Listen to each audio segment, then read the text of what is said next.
Olá, pessoal. Vamos dar continuidade ao assunto que a gente começou a ver semana passada. E o tema que a gente vai ver hoje é material genético.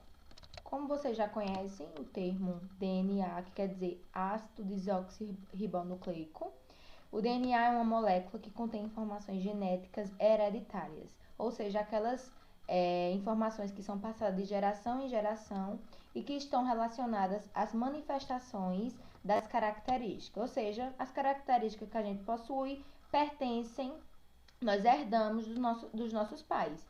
As nossas características vai passar para os nossos filhos, dos nossos filhos para os nossos netos, e isso de geração em geração. Então, todas essas características, todas essas informações, elas estão armazenadas no DNA. Então, o DNA ele contém informações para a produção das proteínas do organismo. O que são as proteínas? São moléculas que determinam a estrutura das células e controlam as suas atividades. Então, aqui nós temos uma imagem de uma molécula de DNA. A molécula de DNA ela é constituída por algumas subunidades, como os nucleotídeos. Os nucleotídeos são formados por um açúcar, que se chama desoxirribose, por um grupo de fosfato e por bases nitrogenadas. Quais seriam essas bases nitrogenadas? As bases nitrogenadas são as adenina, guanina, citosina e timina. Essas bases elas são representadas por essas letras que conferem a inicial de cada palavrinha. E todas as informações genéticas, elas encontram-se codificadas nessa sequência de 4 bases, que é a adenina, guanina, citosina e timina. Então, essas bases nitrogenadas, elas vão ficar ligadas à molécula de DNA e vão ficar ligadas nessa ordem aqui. A adenina, ela sempre vai se ligar à timina. Citosina, ela sempre vai ser ligada à guanina. Então, nessa molécula de DNA, como a gente pode ver que ela é conhecida como dupla hélice, ou seja, ela é dupla, tem 2 fitas, e elas estão parecendo uma escada em forma de caracol, por isso que se chama dupla hélice, que ela está nesse movimento aqui, ela é como se fosse um caracol. E todas essas bases nitrogenadas, elas estão aqui, como vocês podem ver, ligadas a essas fitas de DNA.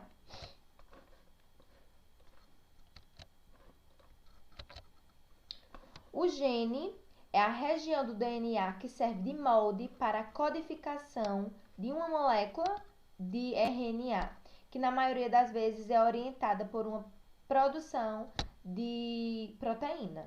Então, o RNA é como se fosse uma cópia da fita de DNA. E essa fita de DNA ela é codificada através de um gene que vai formar o RNA. O RNA é um ácido ribonucleico. Esse RNA é uma molécula de cadeia única, diferente do DNA, que é dupla, como a gente viu na imagem. O RNA é uma cadeia única, que é também formada de nucleotídeos. Cada nucleotídeo do RNA ele é formado por um açúcar chamado ribose, um grupo de fosfato e também por bases nitrogenadas. Porém, nós vamos ver agora a diferença entre as bases nitrogenadas do DNA com o do RNA. Aqui estão as bases nitrogenadas do RNA. Vejam aí também na imagem como é uma fita de RNA. Ela é única, só é uma fita, não é dupla como o DNA, que é chamado de dupla hélice, que forma um caracol. O RNA é uma fita só, fita única. E as bases nitrogenadas dela é a adenina, também que está presente no DNA, a guanina, a citosina e agora vem a diferença. No DNA nós temos a timina, no RNA nós não temos a timina. A uracila substitui a timina. Então, a uracila é uma base nitrogenada que está presente no RNA. Já a timina é uma base nitrogenada que está presente no DNA. Aqui nós podemos ver as 2 fitas e fazer a comparação. Aqui é o DNA, fita dupla, RNA, uma única fita. Nas duas possui citosina, guanina e adenina. Já no DNA, nós temos a base nitrogenada timina, enquanto no RNA nós temos a uracila. Os genes e a diferenciação celular. Todas as células de um organismo pluricelular, que a gente já viu semana passada o que é um organismo pluricelular, que são organismos que possuem muitas células, como nós seres humanos, temos muitas células, ela vai se originar de uma única célula, que é o zigoto. As células genéticas, elas são as mesmas em todas as células do corpo. Então, o material genético, as informações genéticas que tem na nossa célula, vamos dizer, nas células que estão presentes no nosso coração, é as mesmas células que estão presentes no nosso cérebro. O material genético é o mesmo.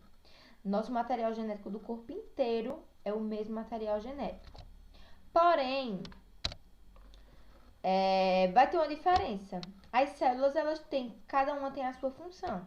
Então, como as células com o mesmo material genético, elas são diferentes entre si.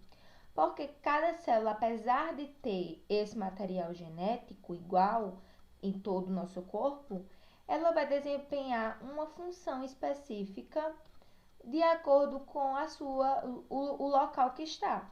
Vamos dizer, uma célula que está presente no coração, ela vai desenhar um papel que necessita para o funcionamento do coração, por exemplo. Porém, o material genético, como eu falei e repito, é o mesmo. Então, aqui nós temos a diferenciação celular. Uma célula do pâncreas produz o hormônio insulina e não o pigmento melanina, por exemplo, que é produzido na epiderme, que confere a cor da pele. Então, veja só, nós temos duas células aí. Uma célula que produz o hormônio insulina, que está no pâncreas, e uma célula que vai produzir o pigmento.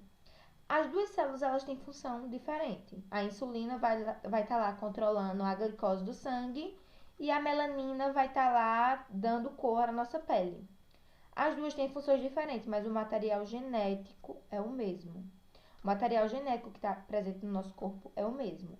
Por exemplo, no teste de DNA. No teste de DNA, a gente faz uma coleta sanguínea, a gente pode fazer uma coleta da saliva, a gente pode pegar um fio de cabelo. O DNA é o mesmo. A função pode ser diferente, mas o DNA é o mesmo. Então, em cada tipo celular, apenas uma parte do gene está ativo, o que vai ter essa diferenciação, porque essa parte que está ativa, ela vai dar a especialidade dessa célula. Então, lembre-se disso. Uma célula, ela tem o mesmo material genético em todas as células do corpo. Já que nós somos pluricelulares, nós temos muitas células, todas elas têm o mesmo material genético, mas cada uma vai ter uma função específica de acordo com a necessidade do corpo, ok? Continuando. Agora nós vamos ver sobre os cromossomos eucariontes. O que são eucariontes? É uma célula que tem um núcleo, por exemplo. Nós possuímos células eucariontes, porque nossa célula tem núcleo. Umas células que não são eucariontes, elas são procariontes, que elas não têm núcleo. Mas isso vocês vão ver em outros assuntos. Mas só para deixar claro o que é uma célula eucarionte. Então, o cromossomo, que a gente já começou a ver semana passada, cada molécula linear do DNA ela está associada a uma proteína. Aqui nós temos o núcleo, que vimos semana passada, e nesse núcleo nós temos o cromossomo. No cromossomo é que tem o DNA, como vocês podem ver aí nessa imagem, ó.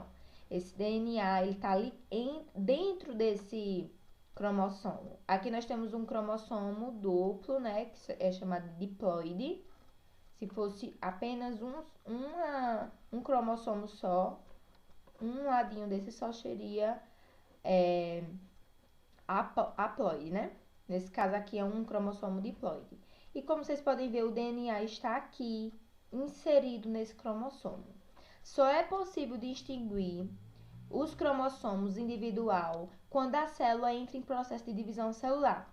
Quando a célula não está em divisão celular, não é possível ver microscopicamente um cromossomo, certo?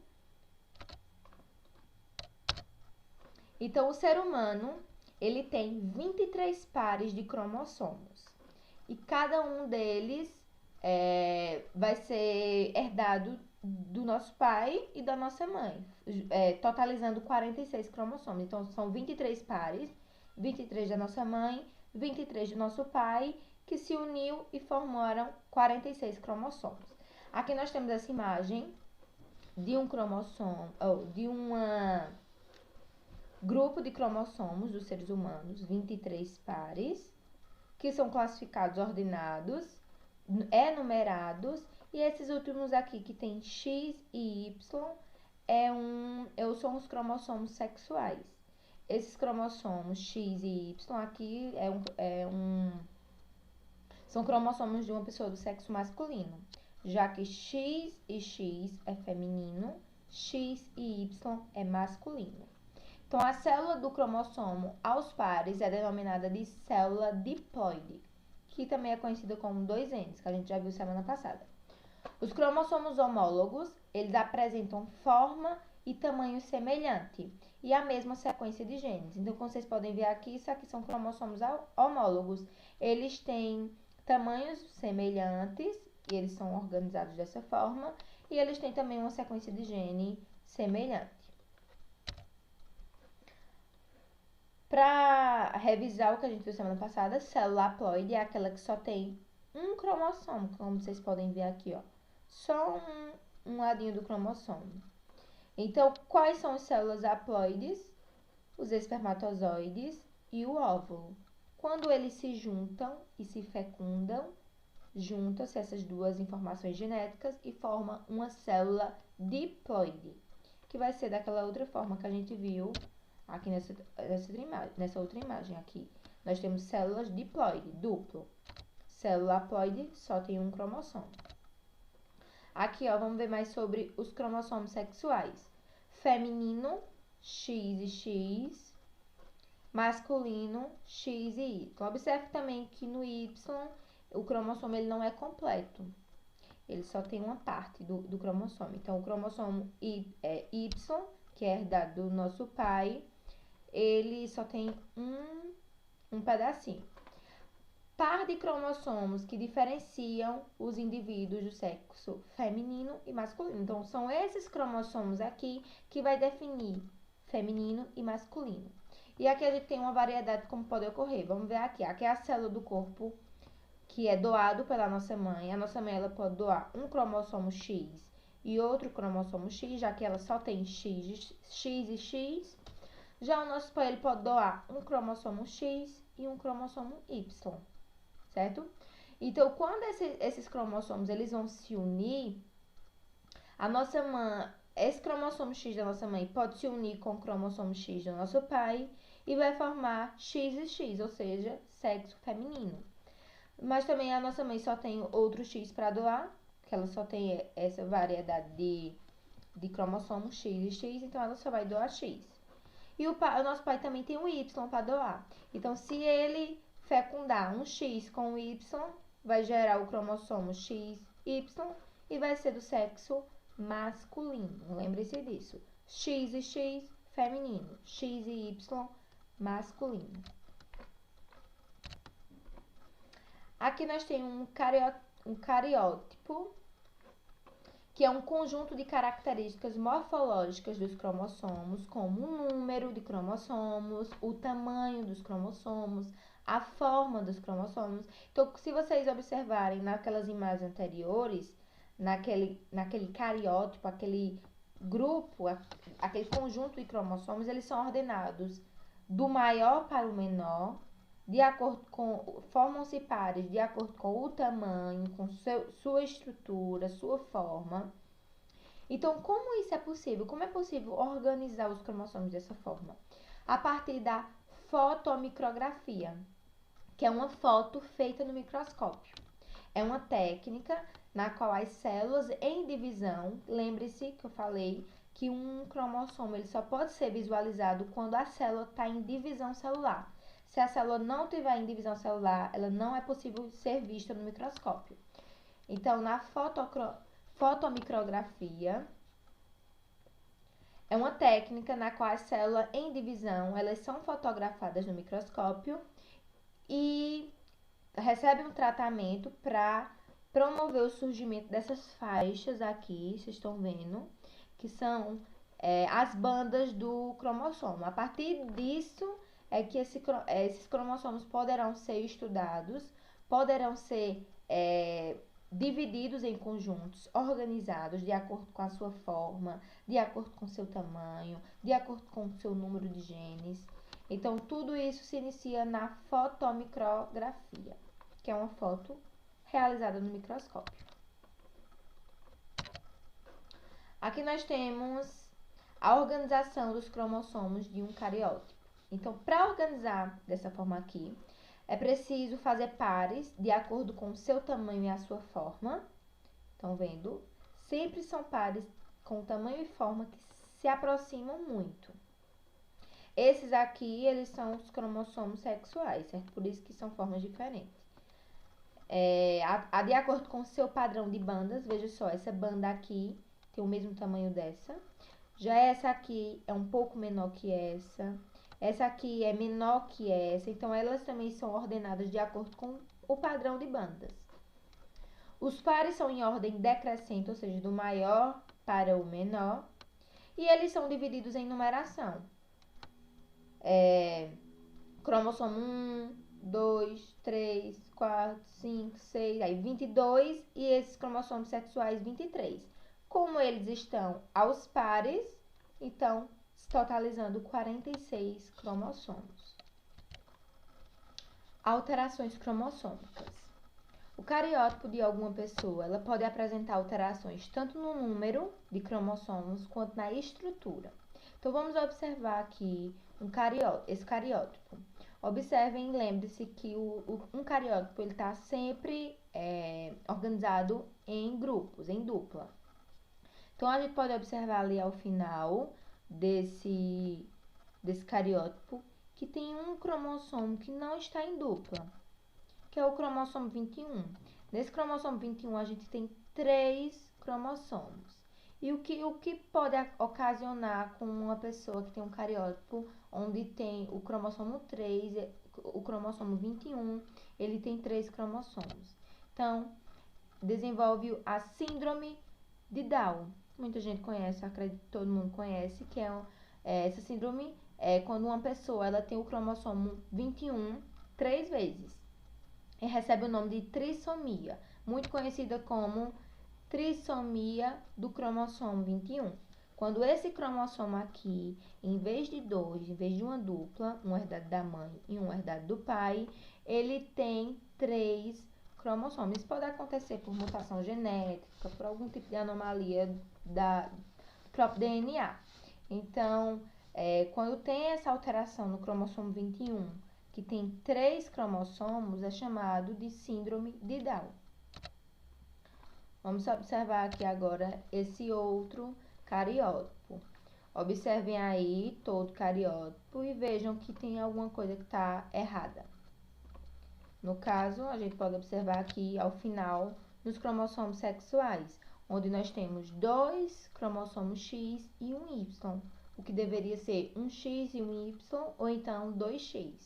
Não pode ser 2X e um Y. Então, uma pessoa que tem um cariótipo assim, ele apresenta um cromossomo sexual a mais, ou seja, 2X herdados da mãe e um Y herdado do pai. Uma pessoa que tem essa síndrome aí, chamada de síndrome de Klinefelter, é uma síndrome que geralmente ocorre em pessoas do sexo biológico masculino e vai apresentar algumas características como órgãos sexuais pouco desenvolvidos, infertilidade, ou seja, não pode ter filhos, e membros superiores, os braços e as pernas alongados. Então, essa síndrome ocorre apenas em homens, já que tem a presença aqui do cromossomo Y. Então, vamos ver esse próximo aqui, ó. Esse cariótipo, observem. E veja que também há uma coisa estranha nesse cariótipo, já que nós temos que herdar um cromossomo sexual da nossa mãe e do nosso pai. Então, na fecundação, onde por alguma ocorrência do organismo, o gameta feminino ele não tem nenhum cromossomo, ele vai se fecundar com o espermatozoide e vai portador do cromossomo X. Então, essa pessoa que tem esse cariótipo, ele só vai apresentar um cromossomo, que é o cromossomo X. Então, se só tem um cromossomo, e é o X, que o que vai diferenciar masculino e feminino é o cromossomo Y. Então, como não tem um cromossomo Y, é uma pessoa que tem essa síndrome, que é chamada de síndrome de Turner. São pessoas, geralmente, sempre do sexo biológico feminino, porque só tem o cromossomo X, não tem Y. E apresenta baixa estatura, infertilidade também, já que está envolvendo cromossomos sexuais, então causa infertilidade, entre outras características. Então, aquela anterior ocorre em pessoas do sexo masculino e essa síndrome de Turner ocorre em pessoas do sexo feminino. Então, a gente encerra nossa aula sobre os cromossomos e sobre o material genético. Caso tenha alguma dúvida, vocês podem assistir esse vídeo quantas vezes vocês quiserem. Caso a dúvida persista, vocês entrem em contato comigo que eu vou ajudar vocês a tirar essa dúvida e assim que toda dúvida estiver esclarecida, vocês vão responder a atividade. Só façam a atividade quando tiver certeza do conteúdo. Não respondam com dúvida para não responder a atividade errada, certo? Beijo!